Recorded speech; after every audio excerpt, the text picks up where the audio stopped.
వాళ్ళ అమ్మాయి crippled టామ్కి teacher అయ్యి అన్ని పాఠాలు నేర్పించుకుంటూ వచ్చిందనమాట.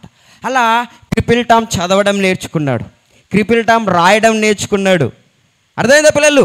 మంచిగా నేర్చుకుంటూ ఉన్నాడు. ఇలా ఉంటున్న సమయంలో వాళ్ళ ఫ్యామిలీ రిచ్ ఫ్యామిలీ అని చెప్పానా, పూర్ ఫ్యామిలీ అని చెప్పానా? పూర్ ఫ్యామిలీ కదా.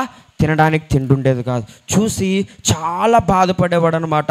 వాళ్ళ మమ్మీ డాడీ పడుతున్న కష్టాన్ని చూసి చాలా అంటే చాలా బాధపడి ఏం చేశాడంటే, నేను కూడా ఏదో ఒక పని చేస్తా, నేను కూడా డబ్బులు సంపాదిస్తా, మా మమ్మీ డాడీని మంచిగా చూసుకుంటా, మా మమ్మీ డాడీ అంత బాధగా ఉండడం నాకు నచ్చలేదు, నేను ఏదో ఒక పని చేస్తా అనుకున్నాడు. ఎవరు అనుకుంది?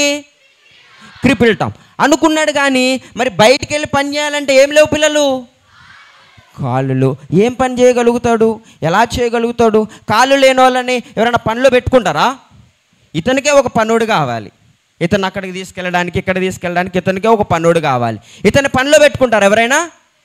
చెప్పాలి, నోటితో చెప్పాలి. పెట్టుకోరు.